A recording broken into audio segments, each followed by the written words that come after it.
7월 4일 오늘 만나 성경 말씀은 히브리서 3장 13절에서 14절 말씀입니다. 오직 오늘이라 일컫는 동안에 매일 피차 권면하여 너희 중에 누구든지 죄의 유혹으로 완고하게 되지 않도록 하라. 우리가 시작할 때 확신한 것을 끝까지 견고히 잡고 있으면 그리스도와 함께 참여한 자가 되리라. 아멘. 오늘 만나로 만나주시는 하나님을 기대합니다. 우리는 흔히 역사는 반복된다고 말합니다. 저마다의 삶과 고민은 각각 달라 보이지만 큰 줄기에서 보면 비슷하게 반복되는 흐름이 있기 때문입니다.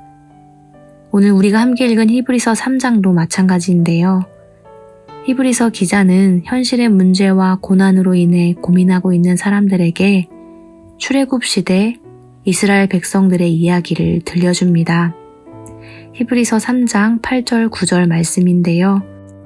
광야에서 시험하던 날에 거역하던 것 같이 너희 마음을 완고하게 하지 말라. 거기서 너희 열조가 나를 시험하여 중험하고 40년 동안 나의 행사를 보았느니라. 그런데 이 말씀은 시편 95편의 시인을 통해 이미 고백되었던 말씀입니다. 너희는 무리바에서와 같이 또 광야의 마사에서 지냈던 날과 같이 너희 마음을 완악하게 하지 말지어다. 그때에 너희 조상들이 내가 행한 일을 보고서도 나를 시험하고 조사하였도다. 이스라엘 백성들의 불순종과 완악함은 출애굽 시대뿐 아니라 시편 95편 시인의 시대에도 그리고 히브리서 기자가 살고 있던 시대에도 계속해서 반복되고 있었습니다. 히브리서 기자는 믿는 사람들에게 이렇게 권면합니다. 오직 오늘이라 일컫는 동안에 매일 피차 권면하여 너희 중에 누구든지 죄의 유혹으로 완고하게 되지 않도록 하라. 믿음의 사람은 반복되는 역사 속에서 오늘을 배우는 사람입니다. 믿음의 사람은 하나님의 말씀이라는 역사를 오늘로 살아내는 사람입니다. 그렇다면 오늘 우리를 향하고 있는 하나님의 말씀은 무엇일까요? 출애굽 1세대가 가나안 땅에 들어가지 못했던 이유는 바로 그들의 완고한 마음 때문이었습니다. 완고한 마음이란 굳은 마음, 고집스러운 자세를 말하는데요. 이 완고한 마음은 하나님의 사랑을 가리고 말았습니다. 출애굽한 이스라엘은 홍해의 기적을 맛보며 순적하게 출발했지만 결국은 하나님의 사랑을 저버리고 믿음의 걸음을 이어가지 못했습니다. 완고한 마음으로 인해 하나님보다 광야라는 현실이 더 두렵고 크게 느껴졌기 때문입니다. 그렇다면 우리의 마음은 어떠해야 할까요? 히브리서 13장 9절 말씀입니다.